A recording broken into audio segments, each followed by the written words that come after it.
वाल्मीकि रचित रामायण आदि काव्य के बालकांड में एकादश सर्ग। आप सभी से अनुरोध है कि यदि आप इन वीडियोस को लाइक, शेयर या सब्सक्राइब नहीं भी कर सकते तो इन्हें पूरा अवश्य सुनें और लाभान्वित हों।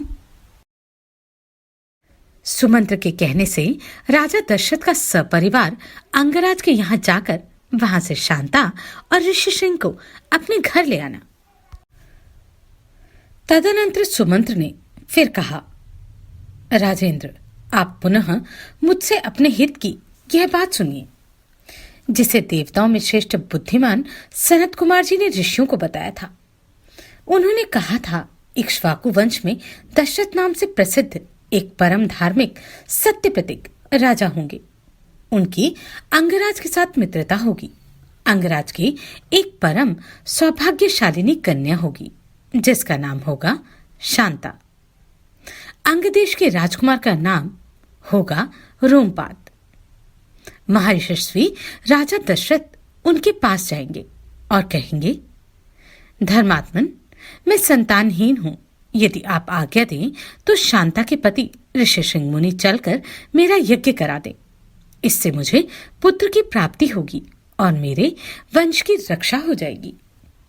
राजा की यह बात सुनकर मन ही मन उस पर विचार करके मनस्वी राजा रोमपाद शांता के पुत्रवान पति को उनके साथ भेज देंगे। ब्राह्मण ऋषि सिंह को पाकर राजा दशरथ की सारी चिंता दूर हो जाएगी और वे प्रसन्नचित होकर उस यज्ञ का अनुष्ठान करेंगे। यश की इच्छा रखने वाले धर्मज्ञ राजा दशरथ हाथ जोड़कर दुष्श्रेष्ठ ऋषि सिंह का यज्ञ पुत्र और स्वर्ग के लिए वर्ण करेंगे तथा वे प्रजापालक नरेश उन उत्तम श्रेष्ठ महर्षि से अपनी अभिष्ट वस्तु प्राप्त कर लेंगे। राजा के 4 पुत्र होंगे जो अप्रमेय, पराक्रमी, वंश की मर्यादा बढ़ाने वाले और सर्वत्र विख्यात होंगे। महाराज, पहले सतयुग में शक्तिशाली देव प्रवर भगवान शरद कुमार जी ने ऋषियों के समक्ष ऐसी कथा कही थी। पुरुष सिंह महाराज, इसलिए आप स्वयं ही सेना और सवारियों के साथ अंगदेश में जाकर मुनि कुमार ऋषि सिंह को सत्कार पूर्वक वहां से ले आइए। सुमित्र का वचन सुनकर राजा दशरथ को बड़ा हर्ष हुआ। उन्होंने मुनिवर वशिष्ठ जी को भी सुमित्र की बातें सुनाई और उनकी आज्ञा लेकर रानीवास की रानियों तथा मंत्रियों के साथ अंगदेश के लिए प्रस्थान किया, जहां विप्रवर ऋषि सिंह निवास करते थे।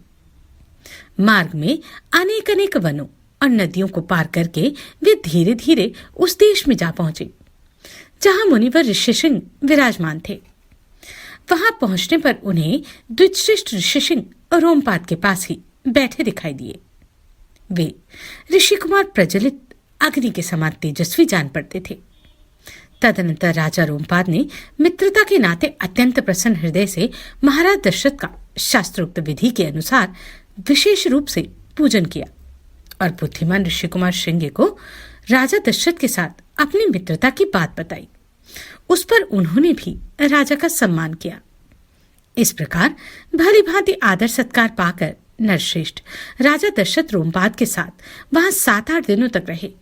इसके बाद वे अंगराज से बोले, प्रजापालक नरेश, तुम्हारी पुत्री शांता अपने पति के साथ मेरे नगर में पदार्पण करे, क्योंकि वहां एक महान आवश्यक कार्य उपस्थित हुआ है। राजा रोमपाद ने बहुत अच्छा कहकर उन बुद्धिमान महर्षि का जाना स्वीकार कर लिया। ऋषि सिंह से कहा, विप्रवर, आप शांता के साथ महाराज दशरथ के यहाँ जाइए। राजा की आज्ञा पाकर उन ऋषि पुत्र ने तथास्तु कहकर राजा दशरथ को अपने चलने की स्वीकृति दे दी।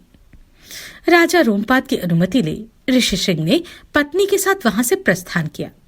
उस समय शक्तिशाल राजा रोमपाद और दशरथ ने एक दूसरे को हाथ जोड़कर स्नेहपूर्वक हृदय से लगाया और अभिनंदन किया। फिर मित्र से विदा ले राजा दशरथ वहां से प्रस्थित हुए। उन्होंने पूर्ववासियों के पास अपने शीघ्रगामी दूत भेजे और कहलाया कि समस्त नगर को शीघ्र ही सुसज्जित किया जाए। सर्वत्र धूप की सुगंध फैले, नगर की सड़कों को झाड़ बुहार कर उन पर पानी का छिड़काव कर दिया जाए तथा सारा नगर ध्वजा पताकाओं से अलंकृत हो। राजा का आगमन सुनकर पुरवासी बड़े प्रसन्न हुए। महाराज ने उनके लिए जो संदेश भेजा था उसका उन्होंने उस समय पूर्ण रूप से पालन किया। तदनंतर राजा दशरथ ने शंख और दुदुम्भी आदि वाद्यों की ध्वनि के साथ विप्रवर ऋषिसिंह को आगे करके अपने सजे सजाए नगर में प्रवेश किया। उन द्विज कुमारों का दर्शन करके सभी नगरवासी बहुत प्रसन्न हुए। उन्होंने इंद्र के समान पराक्रमी नरेंद्र दशरथ के साथ पुरी में प्रवेश करते हुए ऋषिसिंह का उसी प्रकार सत्कार किया जैसे देवताओं ने स्वर्ग में सहस्त्राक्ष इंद्र के साथ प्रवेश करते हुए कश्यप नंदन वामन जी का समादर किया था। ऋषि को अंतःपुर में ले जाकर राजा ने शास्त्र विधि के अनुसार उनका पूजन किया। उनके निकट आ जाने को अपने को कृतकृत्य मानने लगे। विशाल लोचना शांता को इस प्रकार अपने पति के साथ उपस्थित देख अंतःपुर की सभी रानियों को बड़ी प्रसन्नता हुई। वे आनंद मग्न हो गई। शांता भी उन रानियों से तथा विशेषतः महाराज दशरथ के द्वारा आदर सत्कार पाकर वहां कुछ काल तक अपने पति विप्रवर ऋषिसिंह के साथ बड़े सुख से रही। इस प्रकार श्री वाल्मीकि निर्मित आर्ष रामायण आदि काव्य के बालखंड में 11वां सर्ग पूरा हुआ। श्री वाल्मीकि रचित रामायण आदि काव्य के बालखंड में द्वादश अर्थात 12वां सर्ग।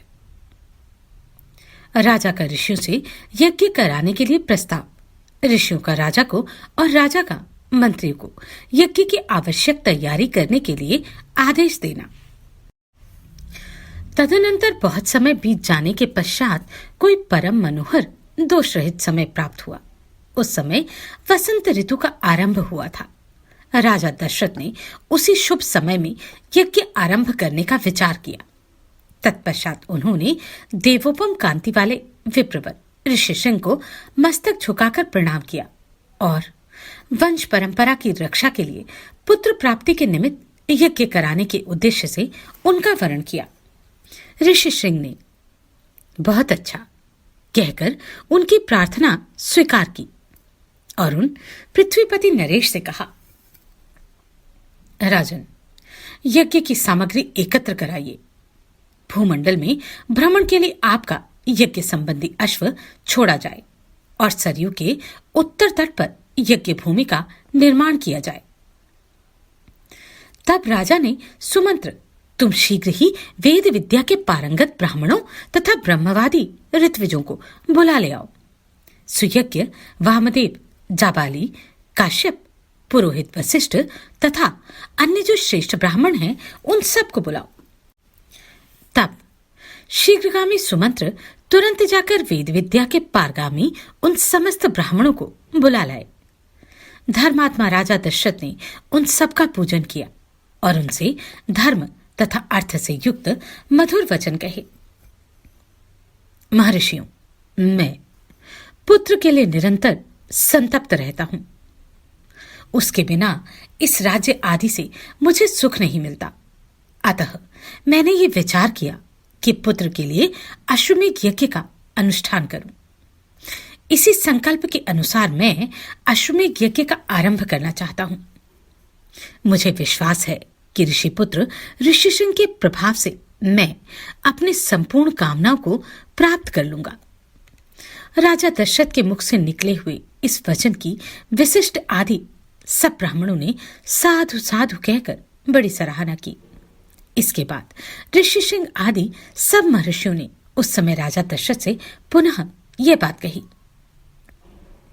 महाराज, यज्ञ सामग्री का संग्रह किया जाए, यज्ञ संबंधी अश्व छोड़ा जाए तथा सरयू के उत्तर तट पर यज्ञ भूमि का निर्माण किया जाए। तुम यज्ञ द्वारा सर्वथा 4 अमित पराक्रमी पुत्र प्राप्त करोगे, क्योंकि पुत्र के लिए तुम्हारे मन में ऐसे धार्मिक विचार का उदय हुआ है। ब्राह्मणों की यह बात सुनकर राजा को बड़ी प्रसन्नता हुई। उन्होंने बड़े हर्ष के साथ अपने मंत्रियों से यह शुभ अक्षरों वाली बात कही, गुरुजनों की आज्ञा अनुसार तुम लोग शीघ्र ही मेरे लिए यज्ञ की सामग्री जुटा दो। शक्तिशाली वीरों के संरक्षण में यज्ञ अश्व छोड़ा जाए और उसके साथ प्रधान ऋत्विज भी रहें। सरयू के उत्तर तट पर यज्ञ भूमि का निर्माण हो। शास्त्रोक्त विधि के अनुसार क्रमशः शांति कर्म, पुण्य वचन आदि का विस्तार पूर्वक अनुष्ठान किया जाए, जिससे विघ्नों का निवारण हो। यदि इस श्रेष्ठ यज्ञ में कष्टप्रद अपराध बन जाने का भय न हो तो सभी राजा इसका संपादन कर सकते हैं, परंतु ऐसा होना कठिन है, क्योंकि ये विद्वान ब्रह्म राक्षस यज्ञ में विघ्न डालने के लिए छिद्र ढूंढा करते हैं। विधिहीन यज्ञ का अनुष्ठान करने वाला यजमान तत्काल नष्ट हो जाता है। अतः मेरा यह यज्ञ जिस प्रकार विधि पूर्वक संपन्न हो वैसा उपाय किया जाए। तुम सब लोग ऐसे साधन प्रस्तुत करने में समर्थ हो। तब बहुत अच्छा कहकर सभी मंत्रियों ने राजराजेश्वर दशरथ के इस कथन का आदर किया। उनकी आज्ञा के अनुसार सारी व्यवस्था की। तत्पश्चात उन ब्राह्मणों ने धर्मज्ञ नृपश्रेष्ठ दशरथ की प्रशंसा की और उनकी आज्ञा पाकर सब जैसे आए थे वैसे ही चले गए।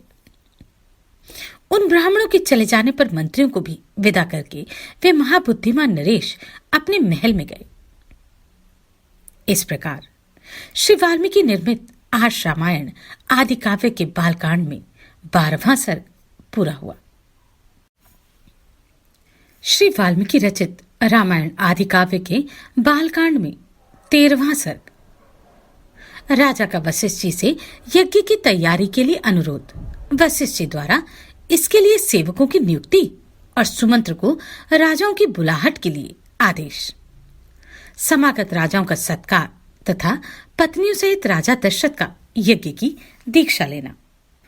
वर्तमान वसंत ऋतु के बीतने पर जब पुनः दूसरा वसंत आया तब तक 1 वर्ष का समय पूरा हो गया। उस समय शक्तिशाली राजा दशरथ संतान के लिए अश्वमेध यज्ञ की दीक्षा लेने के निमित्त वशिष्ठ जी के समीप गए।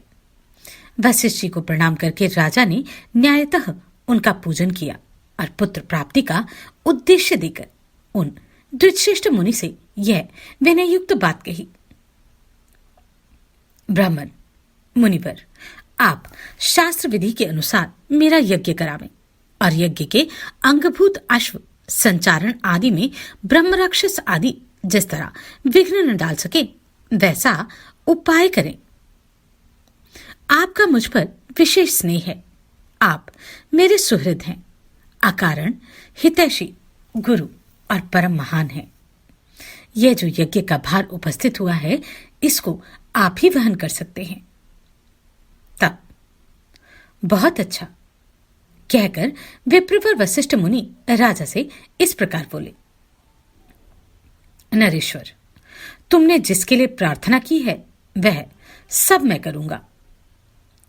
तदनंतर वशिष्ठ जी ने यज्ञ संबंधी कर्मों में निपुण तथा यज्ञ विषयक शिल्प कर्म में कुशल परम धर्मात्मा बूढ़े ब्राह्मणों यज्ञ कर्म समाप्त होने तक उसमें सेवा करने वाले सेवकों, शिल्पकारों, बढ़इयों, भूमि खोदने वालों, ज्योतिषियों, कारीगरों, नटों, नर्तकों, विशुद्ध शास्त्र वेताओं तथा बहुशुद्ध पुरुषों को बुलाकर उनसे कहा, तुम लोग महाराज की आज्ञा से यज्ञ कर्म के लिए आवश्यक प्रबंध करो। शीघ्र ही कई हजार ईंट लाई जाएं। राजाओं के ठहरने के लिए उनके योग्य अन्नपान आदि अनेक उपकरणों से युक्त बहुत से महल बनाए जाएं। ब्राह्मणों के रहने के लिए सैकड़ों सुंदर घर बनाए जाएं। वे सभी ग्रह बहुत से भोजनीय अन्नपान आदि उपकरणों से युक्त तथा आंधी पानी आदि के निवारण में समर्थ हों। इसी तरह पूर्ववासियों के लिए भी विस्तृत मकान बनाने चाहिए। दूर से आए हुए भूपालों के लिए पृथक पृथक महल बनाए जाएं। घोड़े और हाथियों के लिए भी शालाएं बनाई जाएं। साधारण लोगों के सोने के लिए भी घरों की व्यवस्था हो। विदेशी सैनिकों के लिए बड़ी बड़ी छावनियां बनानी चाहिए। जो घर बनाए जाएं उनमें खाने पीने की प्रचुर सामग्री संचित हो। उनमें सभी मनोवांछित पदार्थ सुलभ हों। तथा नगरवासियों को भी बहुत सुंदर अन्न भोजन के लिए देना चाहिए। वह भी विधिवत सत्कार पूर्वक दिया जाए, अवहेलना करके नहीं। ऐसी व्यवस्था होनी चाहिए जिससे सभी वर्ण के लोग भली भांति सत्कृत हो सम्मान प्राप्त करें। काम और क्रोध के वशीभूत होकर भी किसी का अनादर नहीं करना चाहिए। जो शिल्पी मनुष्य यज्ञ कर्म की आवश्यक तैयारी में लगे हों, उनका तो बड़े छोटों का ख्याल रखकर विशेष रूप से समादर करना चाहिए। जो सेवक या कारीगर धन और भोजन आदि के द्वारा सम्मानित किए जाते हैं, वे सब परिश्रम पूर्वक कार्य करते हैं। उनका किया हुआ सारा कार्य सुंदर ढंग से संपन्न होता है। उनका कोई काम बिगड़ने नहीं पाता। अतः तुम सब लोग प्रसन्नचित होकर ऐसा ही करो। तब वे सब लोग वशिष्ठ जी से मिलकर बोले, आपको जैसा अभिष्ट है उसके अनुसार ही करने के लिए अच्छी व्यवस्था की जाएगी। कोई भी काम बिगड़ने नहीं पाएगा। आपने जैसा कहा है हम लोग वैसा ही करेंगे, उसमें कोई त्रुटि नहीं आने देंगे। तदनंतर वशिष्ठ जी ने सुमंत्र को बुलाकर कहा, इस पृथ्वी पर जो जो धार्मिक राजा, ब्राह्मण, क्षत्रिय, वैश्य और सहस्त्रों शूद्र हैं, उन सबको इस यज्ञ में आने के लिए निमंत्रित किया जाए। सब देशों के अच्छे लोगों को सत्कार पूर्वक यहां ले आए। मिथिला के स्वामी शूरवीर महाभाग जनक सत्यवादी नरेश हैं। उनको अपना पुराना संबंधी जानकर तुम स्वयं ही जाकर उन्हें बड़े आदर सत्कार के साथ यहां ले आओ। इसलिए पहले तुम्हें ये बात बता देता हूं। इसी प्रकार काशी के राजा अपने स्नेही मित्र हैं और सदा प्रिय वचन बोलने वाले हैं। वे सदाचारी तथा देवताओं के तुल्य तेजस्वी हैं। अतः उन्हें भी स्वयं ही जाकर ले आओ। कैकेय देश के बूढ़े राजा बड़े धर्मात्मा हैं। वे राज सिंह महाराज दशरथ के ससुर हैं। अतः उन्हें भी पुत्र सहित यहां ले आओ। अंगदेश के स्वामी महाधनुर्धर राजा रोमपाद हमारे महाराज के मित्र हैं। अतः उन्हें पुत्र सहित यहां सत्कार पूर्वक ले आओ। कौशल राज भानुमान को भी सत्कार पूर्वक ले आना। मगध देश के राजा प्रतिज्ञ को, जो शूरवीर, सर्वशास्त्र विशारद, परम उदार तथा पुरुषों में श्रेष्ठ हैं, स्वयं जाकर सत्कार पूर्वक बुला ले आओ। महाराज की आज्ञा लेकर तुम पूर्व देश के श्रेष्ठ नरेशों को तथा सिंधु, सौवीर एवं सौराष्ट्र देश के भूपालों को यहां आने के लिए निमंत्रण दो। दक्षिण भारत के समस्त नरेशों को भी आमंत्रित करो। इस भूतल पर और भी जो जो नरेश महाराज के प्रति स्नेह रखते हैं, उन सबको सेवकों और सगे संबंधियों सहित यथासंभव शीघ्र बुला लो। महाराज की आज्ञा से बड़भागी दूतों द्वारा उन सब के पास बुलावा भेज दो। वशिष्ठ का यह वचन सुनकर सुमंत्र ने तुरंत ही अच्छे पुरुषों को राजाओं की बुलाहट के लिए जाने का आदेश दे दिया। परम बुद्धिमान धर्मात्मा सुमंत्र वशिष्ठ मुनि की आज्ञा से विशिष्ट राजाओं को बुलाने के लिए स्वयं ही गए।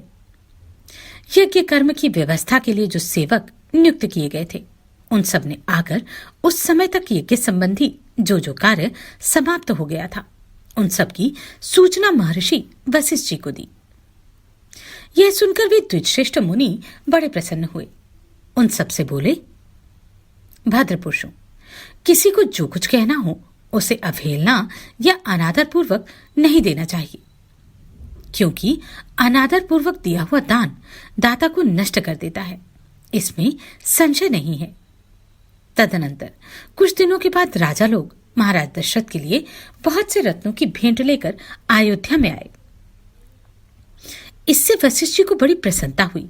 उन्होंने राजा से कहा, पुरुष सिंह, तुम्हारी आज्ञा से राजा लोग यहां आ गए।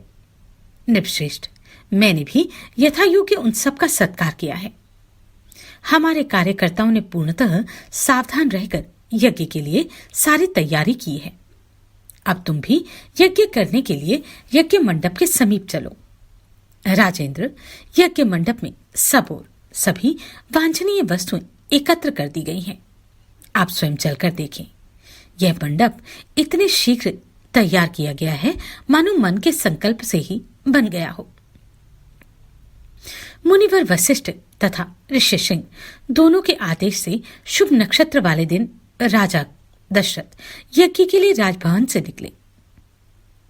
तत्पश्चात वशिष्ठ आदि सभी श्रेष्ठ द्विजों ने यज्ञ मंडप में जाकर ऋषिसिंह को आगे करके शास्त्रोक्त विधि के अनुसार यज्ञ कर्म का आरंभ किया। पत्नियों सहित श्रीमान अवध नरेश ने यज्ञ की दीक्षा ली। इस प्रकार श्री वाल्मीकि निर्मित आर्ष रामायण आदि काव्य के बालकांड में 13वां सर्ग पूरा। श्री वाल्मीकि निर्मित रामायण आदि काव्य के बालकांड में चतुर्दश अर्थात 14वां सर्ग। महाराज दशरथ के द्वारा अश्वमेध यज्ञ का सांगोपांग अनुष्ठान। इधर वर्ष पूरा होने पर यज्ञ संबंधी अश्व भूमंडल में भ्रमण करके लौट आया। फिर सरयू नदी के उत्तर तट पर राजा का यज्ञ आरंभ हुआ। महामनस्वी राजा दशरथ के उस अश्वमेध नामक महायज्ञ में ऋषिसिंह को आगे करके श्रेष्ठ ब्राह्मण यज्ञ संबंधी कर्म करने लगे। यज्ञ कराने वाले सभी ब्राह्मण वेदों के पारंगत विद्वान थे, अतः वे न्याय तथा विधि के अनुसार सब कर्मों का उचित रीति से संपादन करने लगे। शास्त्र के अनुसार किस क्रम से किस समय कौन सी क्रिया करनी चाहिए, इसको स्मरण रखते हुए प्रत्येक कर्म में प्रवृत्त होते थे। ब्राह्मणों ने अश्वमेध के अंगभूत कर्म विशेष का शाक अर्थात विधि, मीमांसा और कल्पसूत्र के अनुसार संपादन करके उपसद नामक इष्टि विशेष का भी शास्त्र के अनुसार ही अनुष्ठान किया। तत्पश्चात शास्त्रीय उपदेश से अधिक जो अतिदेशतः प्राप्त कर्म है, उन सब का भी विधिवत संपादन किया गया। तदनंतर कर्मों के अंगभूत देवताओं का पूजन करके हर्ष में भरे हुए उन सभी मुनिवरों ने विधिपूर्वक प्रातः सवनादि कर्म किए। इंद्र देवता को विधिपूर्वक हविष्य का भाग अर्पित किया। पाप निवर्तक राजा सोम का रस निकाला गया अर्थात सोमलता का। फिर क्रमशः मध्य निंदन सवन का कार्य आरंभ हुआ। तत्पश्चात उन श्रेष्ठ ब्राह्मणों ने शास्त्र से देखभाल कर मनस्वी राजा दशरथ के तृतीय सवन कर्म का भी विधिवत संपादन किया। ऋषिसिंह आदि महर्षियों ने वहां अभ्यास काल में सीखे गए अक्षरों से युक्त स्वर और वर्ण से संपन्न मंत्रों के द्वारा इंद्र आदि श्रेष्ठ देवताओं का आवाहन किया। मधुर एवं मनोरम सामगान के लय में गाए हुए आवाहन मंत्रों द्वारा देवताओं का आवाहन करके होताओं ने उन्हें उनके योग्य हविष्य के भाग समर्पित किए। इस यज्ञ में कोई अयोग्य अथवा विपरीत आहुति नहीं पड़ी, कहीं कोई भूल नहीं हुई, अनजाने में भी कोई कर्म छूटने नहीं पाया, क्योंकि वहां सारा कर्म मंत्रोच्चारण पूर्वक संपन्न होता दिखाई देता था। महर्षियों ने सब कर्म क्षेमयुक्त एवं निर्विघ्न परिपूर्ण किए। यज्ञ के दिनों में कोई भी ऋत्विज थका मांदा या भूखा प्यासा नहीं दिखाई देता था। उसमें कोई भी ब्राह्मण ऐसा नहीं था जो विद्वान न हो अथवा जिसके 100 से कम शिष्य या सेवक रहे हों। उस यज्ञ में प्रतिदिन ब्राह्मण भोजन करते थे, क्षत्रिय और वैश्य भी भोजन पाते थे तथा शूद्रों को भी भोजन उपलब्ध होता था। तामस और श्रमण भी भोजन करते थे। बूढ़े, रोगी, स्त्रियां तथा बच्चे भी यथेष्ट भोजन पाते थे। भोजन इतना स्वादिष्ट होता था कि निरंतर खाते रहने पर भी किसी का मन नहीं भरता था। अन्न दो, नाना प्रकार के वस्त्र दो, अधिकारियों की ऐसी आज्ञा पाकर कार्यकर्ता लोग बारंबार वैसा ही करते थे। वहां प्रतिदिन विधिवत पके हुए अन्न के बहुत से पर्वतों जैसे ढेर दिखाई देते थे। महामनस्वी राजा दशरथ के उस यज्ञ में नाना प्रदेशों से आए हुए स्त्री पुरुष अन्नपान द्वारा भली भांति तृप्त किए गए थे। श्रेष्ठ ब्राह्मण, भोजन विधिवत बनाया गया है, बहुत स्वादिष्ट है, ऐसा कहकर अन्न की प्रशंसा करते थे। भोजन करके उठे हुए लोगों के मुंह से राजा सदा यही सुनते थे कि हम लोग खूब तृप्त हुए, आपका कल्याण हो। वस्त्र आभूषणों से अलंकृत हुए पुरुष ब्राह्मणों को भोजन परोसते थे और उन लोगों की जो दूसरे लोग सहायता करते थे उन्होंने भी विशुद्ध मणिमय कुंडल धारण कर रखे थे। एक सवन समाप्त करके दूसरे सवन के आरंभ होने से पूर्व जो अवकाश मिलता था उसमें उत्तम वक्ता धीर ब्राह्मण एक दूसरे को जीतने की इच्छा से बहुतेरे युक्तिवाद उपस्थित करते हुए शास्त्रार्थ करते थे। उस यज्ञ में नियुक्त हुए कर्म कुशल ब्राह्मण प्रतिदिन शास्त्र के अनुसार सब कार्यों का संपादन करते थे। राजा के उस यज्ञ में कोई भी सदस्य ऐसा नहीं था जो व्याकरण आदि 6 अंगों का ज्ञाता न हो, जिसने ब्रह्मचर्य व्रत का पालन न किया हो तथा जो बहुश्रुत न हो। वहां कोई ऐसा द्विज नहीं था जो वाद विवाद में कुशल न हो। जब यूप खड़ा करने का समय आया तब बेल की लकड़ी के 6 यूप गाड़े गए, उतने ही खैर के यूप खड़े किए गए तथा पलाश के भी उतने ही यूप थे जो बिल्व निर्मित यूपों के साथ खड़े किए गए थे। बेहड़ी के वृक्ष का एक यूप अश्वमेध यज्ञ के लिए विहित है। देवदारू के बने हुए यूप का भी विधान है, परंतु उसकी संख्या न 1 है न 6। देवदारू के 2 ही यूप विहित हैं। दोनों बाहें फैला देने पर जितनी दूरी होती है उतनी ही दूरी पर वे दोनों स्थापित किए गए थे। यज्ञ कुशल शास्त्र के ब्राह्मणों ने भी इन सब यूपों का निर्माण कराया था। उस यज्ञ की शोभा बढ़ाने के लिए उन सब में सोना जड़ा गया था। पूर्वोक्त 21 यूप 21-21 अरात्रि अर्थात 504 अंगुल ऊंचे बनाए गए थे। उन सबको पृथक पृथक 21 कपड़ों से अलंकृत किया गया था। कारीगर द्वारा अच्छी तरह बनाए गए वे सभी सुदृढ़ यूप विधि पूर्वक स्थापित किए गए थे। वे सब के सब 8 कोणों से सुशोभित थे। उनकी आकृति सुंदर एवं चिकनी थी। उन्हें वस्त्रों से ढक दिया गया था और पुष्प चंदन से उसकी पूजा की गई थी। जैसे आकाश में तेजस्वी सप्तऋषियों की शोभा होती है, उसी प्रकार यज्ञ मंडप में भी वे दीप्तिमान यूप सुशोभित होते थे।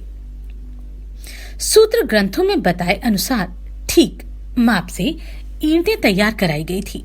उन ईंटों के द्वारा यज्ञ संबंधी शिल्प कर्म में कुशल ब्राह्मणों ने अग्नि का चयन किया था। राजसिंह महाराज दशरथ के यज्ञ में चयन द्वारा संपादित अग्नि की कर्मकांड कुशल ब्राह्मणों द्वारा शास्त्र विधि के अनुसार स्थापना की गई। उस अग्नि की आकृति दोनों पंख और पुछ फैलाकर नीचे देखते हुए पूर्वाभिमुख खड़े हुए गरुड़ की सी प्रतीत होती थी। सोने की ईंटों से पंख का निर्माण होने से उस गरुड़ के पंख सुवर्णमय प्रतीत होते थे। प्रकृत अवस्था में चित अग्नि के 6 प्रस्तर होते हैं, किंतु अश्वमेध यज्ञ में उसका प्रस्तर 3 गुना हो जाता है। इसलिए वह गरुड़ा आकृति अग्नि 18 प्रस्तरों से युक्त थी। वहां पूर्वोक्त यूपों से शास्त्र भेद पशु, सर्प और पक्षी विभिन्न देवताओं के उद्देश्य से बांधे गए थे। शमित कर्म में यज्ञ अश्व तथा कुर्म आदि जलचर जंतु जो वहां लाए गए थे, ऋषियों ने उन सबको शास्त्र विधि के अनुसार पूर्वोक्त यूपों में बांध दिया।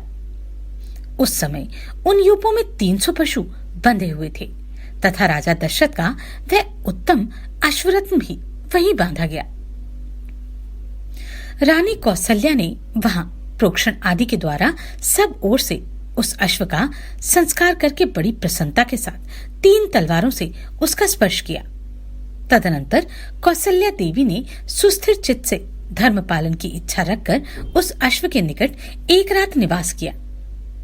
तत्पश्चात होता, अधर्व्यू और उदाता ने राजा की जाति महिषी कौसल्या, वैश्य जातीय स्त्री वावाता तथा शूद्र जातीय स्त्री परिवृति, इन सब के हाथ से उस अश्व का स्पर्श कराया।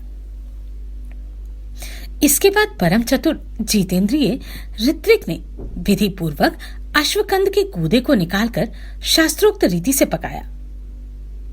तत्पश्चात उस गूदे की आहुति दी गई। राजा दशरथ ने अपने पाप को दूर करने के लिए ठीक समय पर आकर विधि पूर्वक उसके धुएं की गंध को सूंघा। उस अश्वमेध यज्ञ के अंगभूत जो जो हवनीय पदार्थ थे, उन सब को लेकर समस्त 16 ऋत्विज ब्राह्मण अग्नि में विधिवत आहुति देने लगे। अश्वमेध के अतिरिक्त अन्य यज्ञों में जो हवि दी जाती है वह पाकर की शाखाओं में रखकर दी जाती है, परंतु अश्वमेध यज्ञ का हविष्य बेंत की चटाई में रखकर देने का नियम है। कल्पसूत्र और ब्राह्मण ग्रंथों के द्वारा अश्वमेध के 3 सवनीय दिन बताए गए हैं। उनमें से प्रथम दिन जो सवन होता है उसे चतुर्षोष्टम अर्थात अग्निउष्टम कहा गया है। द्वितीय दिवस साध्य सवन को उक्कत नाम दिया गया है तथा तीसरे दिन जिस सवन का अनुष्ठान होता है उसे अतिरात्र कहते हैं। उसमें शास्त्रीय दृष्टि से विहित बहुत से दूसरे दूसरे क्रतु भी संपन्न किए जाते हैं। ज्योतिष्ठम आयुष्ठम यज्ञ 2 बार अतिरात्र यज्ञ, 5वां अभिजीत, 6ठा विश्वजीत तथा 7वें 8वें आर्तोयम, ये सब के सब महाक्रतु माने गए हैं जो अश्वमेध के उत्तर काल में संपादित हुए। अपने कुल की वृद्धि करने वाले राजा दशरथ ने यज्ञ पूर्ण होने पर होता को दक्षिणा रूप में अयोध्या से पूर्व दिशा का सारा राज्य सौंप दिया, अधर्व्यू को पश्चिम दिशा तथा ब्रह्मा को दक्षिण दिशा का राज्य दे दिया। इसी प्रकार उद्गाता को उत्तर दिशा की सारी भूमि दे दी। पूर्व काल में भगवान ब्रह्मा जी ने जिसका अनुष्ठान किया था उस अश्वमेध नामक महायज्ञ में ऐसी ही दक्षिणा का विधान किया गया है। इस प्रकार विधि पूर्वक यज्ञ समाप्त करके अपने कुल की वृद्धि करने वाले पुरुष शिरोमणि राजा दशरथ ने ऋत्विजों को सारी पृथ्वी दान कर दी। यूं दान देकर इक्ष्वाकु कुल नंदन श्रीमान महाराज दशरथ के हर्ष की सीमा न रही, परंतु समस्त ऋत्विज उन निष्पाप नरेश से इस प्रकार बोले, महाराज, अकेले आप ही इस संपूर्ण पृथ्वी की रक्षा करने में समर्थ हैं। हम में इसके पालन की शक्ति नहीं है, अतः भूमि से हमारा कोई प्रयोजन नहीं है। भूमिपाल, हम तो सदा वेदों के स्वाध्याय में ही लगे रहते हैं। इस भूमि का पालन हमसे नहीं हो सकता, अतः आप हमें यहाँ इस भूमि का कुछ निष्क्रय अर्थात मूल्य ही दे दें। नृपश्रेष्ठ, मणि, रत्न, सुवर्ण, गौ अथवा जो भी वस्तु यहाँ उपस्थित हो वही हमें दक्षिणा रूप में दे दीजिए। इस धरती से हमें कोई प्रयोजन नहीं है। वेदों के पारगामी विद्वान ब्राह्मणों के ऐसा कहने पर राजा ने उन्हें 10 लाख गौएं प्रदान की, 10 करोड़ सुवर्ण मुद्रा तथा उससे चौगुनी रजत मुद्रा अर्पित की। तब उस समस्त ऋत्विजों ने एक साथ होकर वह सारा धन मुनिवर ऋषिशृंग तथा बुद्धिमान वशिष्ठ जी को सौंप दिया। तदनंतर उन दोनों महर्षियों के सहयोग से उस धन का न्यायपूर्वक बंटवारा करके वे सभी श्रेष्ठ ब्राह्मण मन ही मन बड़े प्रसन्न हुए और बोले, महाराज, इस दक्षिणा से हम लोग बहुत संतुष्ट हैं। इसके बाद एकाग्रचित होकर राजा दशरथ ने अभ्यागत ब्राह्मणों को 1 करोड़ जाम्बुनद सुवर्ण की मुद्राएं बांटी। सारा धन दे देने के बाद जब कुछ नहीं बच रहा, तब एक दरिद्र ब्राह्मण ने आकर राजा से धन की याचना की। उस समय उन रघुकुल नंदन नरेश ने उसे अपने हाथ का उत्तम आभूषण उतार कर दे दिया। तत्पश्चात जब सभी ब्राह्मण विधिवत संतुष्ट हो गए, उस समय उन पर स्नेह रखने वाले नरेश ने उन सबको प्रणाम किया। प्रणाम करते समय उनकी सारी इंद्रियां हर्ष से विवल हो रही थी। पृथ्वी पर पड़े हुए उन उदार नरवीरों को ब्राह्मणों ने नाना प्रकार के आशीर्वाद दिए। तदनंतर उस परम उत्तम यज्ञ का पुण्य फल पाकर राजा दशरथ के मन में बड़ी प्रसन्नता हुई। वह यज्ञ करके उन पापों का नाश करने वाला तथा उन्हें स्वर्गलोक में पहुंचाने वाला था। साधारण राजाओं के लिए उस यज्ञ को आदि से अंत तक पूर्ण कर लेना बहुत ही कठिन था।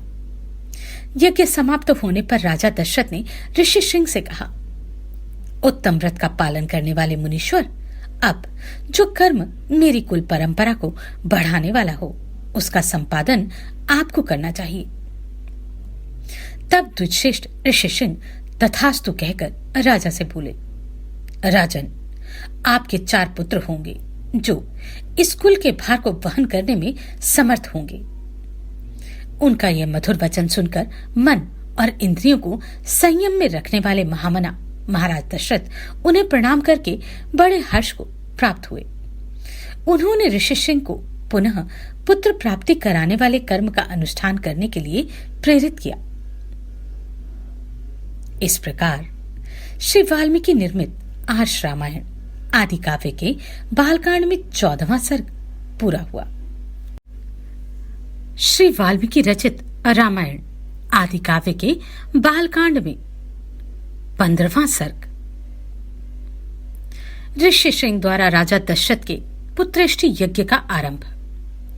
देवताओं की प्रार्थना से ब्रह्मा जी का रावण के वध का उपाय ढूंढ निकालना तथा भगवान विष्णु का देवताओं को आश्वासन देना। महात्मा ऋषि सिंह बड़े मेधावी और वेदों के ज्ञाता थे। उन्होंने थोड़ी देर तक ध्यान लगाकर अपने भावी कर्तव्य का निश्चय किया। फिर ध्यान से विरत हो वे राजा से इस प्रकार बोले, महाराज, मैं आपको पुत्र की प्राप्ति कराने के लिए अथर्ववेद के मंत्रों से पुत्रेष्टि नामक यज्ञ करूंगा। वेदोक्त विधि के अनुसार अनुष्ठान करने पर यह यज्ञ अवश्य सफल होगा। यह कहकर उन तेजस्वी ऋषि ने पुत्र प्राप्ति के उद्देश्य से पुत्रेष्टि नामक यज्ञ आरंभ किया और श्रौत विधि के अनुसार अग्नि में आहुति डाली। तब देवता, सिद्ध, गंधर्व और महर्षिगण विधि के अनुसार अपना अपना भाग ग्रहण करने के लिए उस यज्ञ में एकत्रित हुए। उस यज्ञ सभा में क्रमशः एकत्र होकर दूसरों की दृष्टि से अदृश्य रहते हुए सब देवता लोककर्ता ब्रह्मा जी से इस प्रकार बोले, भगवान, रावण नामक राक्षस आपका कृपा प्रसाद पाकर अपने बल से हम सब लोगों को बड़ा कष्ट दे रहा है। हम में इतनी शक्ति नहीं है कि अपने पराक्रम से उसको दबा सके। प्रभु, आपने प्रसन्न होकर उसे वर दे दिया। तब से हम लोग उस वर का सदा समादर करते हुए उसके सारे अपराधों को सहते चले आ रहे हैं। उसने तीनों लोकों के प्राणियों के नाक में दम कर रखा है। वह दुष्टात्मा जिनको कुछ ऊंची स्थिति में देखता है उन्हीं के साथ द्वेष करने लगता है। देवराज इंद्र को परास्त करने की अभिलाषा रखता है। आपके वरदान से मोहित होकर वह इतना उद्दंड हो गया है कि ऋषियों, यक्षों, गंधर्वों, असुरों तथा ब्राह्मणों को पीड़ा देता और उनका अपमान करता फिरता है। सूर्य उसको ताप नहीं पहुंचा सकते, वायु उसके पास जोर से नहीं चलती तथा जिसकी उत्ताल तरंगे सदा ऊपर नीचे होती रहती हैं, वह समुद्र भी रावण को देखकर भय के मारे स्तब्ध सा हो जाता है। उसमें कंपन नहीं होता। वह राक्षस देखने में बड़ा भयंकर है। उससे हमें महान भय प्राप्त हो रहा है। अतः भगवान, उसके वध के लिए आपको कोई ना कोई उपाय अवश्य करना चाहिए। समस्त देवताओं के ऐसा कहने पर ब्रह्मा जी कुछ सोचकर बोले, देवताओं, लो, उस दुरात्मा के वध का उपाय मेरी समझ में आ गया। उसने वर मांगते समय यह बात कही थी कि मैं गंधर्व, यक्ष, देवता तथा राक्षसों के हाथ से न मारा जाऊं। मैंने भी तथास्तु कहकर उसकी प्रार्थना स्वीकार कर ली थी। मनुष्यों को तो वह तुच्छ समझता था, इसलिए इनके प्रति अवहेलना होने के कारण उनसे अवध्य होने का वरदान नहीं मांगा। इसलिए अब मनुष्य के हाथ से ही उसका वध होगा। मनुष्य के सिवा दूसरा कोई उसकी मृत्यु का कारण नहीं है। इसी समय महान तेजस्वी जगतपति भगवान विष्णु भी मेघ के ऊपर स्थित हुए सूर्य की भांति गरुड़ पर सवार हो वहां आ पहुंचे। उनके शरीर पर पीतांबर और हाथों में शंख, चक्र एवं गदा आदि आयुध शोभा पा रहे थे। उनकी दोनों भुजाओं में तपाए हुए सुवर्ण के बने केयूर शोभा पाते थे। उस समय संपूर्ण देवताओं ने उनकी वंदना की और वे ब्रह्मा जी से मिलकर सावधानी के साथ सभा में विराजमान हो गए। तब समस्त देवताओं ने विनीत भाव से उनकी स्तुति करके कहा, सर्वव्यापी परमेश्वर, हम तीनों लोगों के हित की कामना से आपके ऊपर एक महान कार्य का भार दे रहे हैं। प्रभु, अयोध्या के राजा दशरथ धर्मज्ञ, उदार तथा महर्षियों के समान तेजस्वी हैं। उनकी 3 रानियां हैं जो ह्री, श्री और कीर्ति इन 3 देवियों के समान हैं। विष्णुदेव, आप अपने 4 स्वरूप बनाकर राजा की उन तीनों रानियों के गर्भ से पुत्र रूप में अवतार ग्रहण कीजिए। इस प्रकार मनुष्य रूप में प्रकट होकर आप संसार के लिए प्रबल कंटक रूप रावण को, जो देवताओं के लिए अवध्य है, समर भूमि में मार डालिए। वह मूर्ख राक्षस रावण अपने बड़े हुए पराक्रम से देवता, गंधर्व, सिद्ध तथा श्रेष्ठ महर्षियों को बहुत कष्ट दे रहा है। उस रौद्र निशाचर ने ऋषियों को तथा नंदनवन में क्रीड़ा करने वाले गंधर्वों और अप्सराओं को भी स्वर्ग से भूमि पर गिरा दिया। इसलिए मुनियों सहित हम सब सिद्ध, गंधर्व, यक्ष तथा देवता उसके वध के लिए आपके शरण में आए हैं। शत्रुओं को संताप देने वाले देव आप ही हम सब लोगों की परम गति है। अतः इन देवद्रोहियों का वध करने के लिए आप मनुष्य लोक में अवतार लेने का निश्चय कीजिए।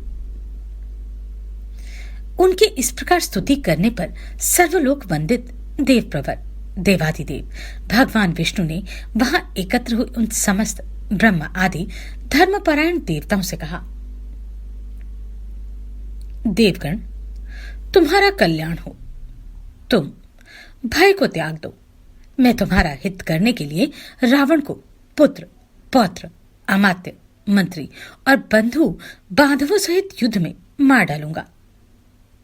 देवताओं तथा ऋषियों को भय देने वाले उस क्रूर एवं दुर्धर्ष राक्षस का अंत करके मैं 11,000 वर्षों तक इस पृथ्वी का पालन करता हुआ मनुष्यलोक में निवास करूंगा। देवताओं को ऐसा वचन देकर भगवान विष्णु ने पहले पृथ्वी पर अपनी जन्मभूमि के बारे में विचार किया। इसके बाद कमल नयन श्रीहरि ने अपने को 4 स्वरूपों में प्रकट करके राजा दशरथ को पिता बनाने का निश्चय किया। तब देवता, ऋषि, गंधर्व, रुद्र तथा अप्सराओं ने दिव्य स्तुतियों के द्वारा भगवान मधुसूदन का स्तवन किया। वे कहने लगे, प्रभु, रावण बड़ा उद्दंड है। उसका तेज अत्यंत उग्र और घमंड बहुत बड़ा चढ़ा है। वह देवराज इंद्र से सदा द्वेष रखता है। तीनों लोगों को रुलाता है। साधुओं और तपस्वी जनों के लिए तो वह बहुत बड़ा कंटक है। अतः तापसों को भय देने वाले उस भयानक राक्षस की आप जड़ उखाड़ डालिए।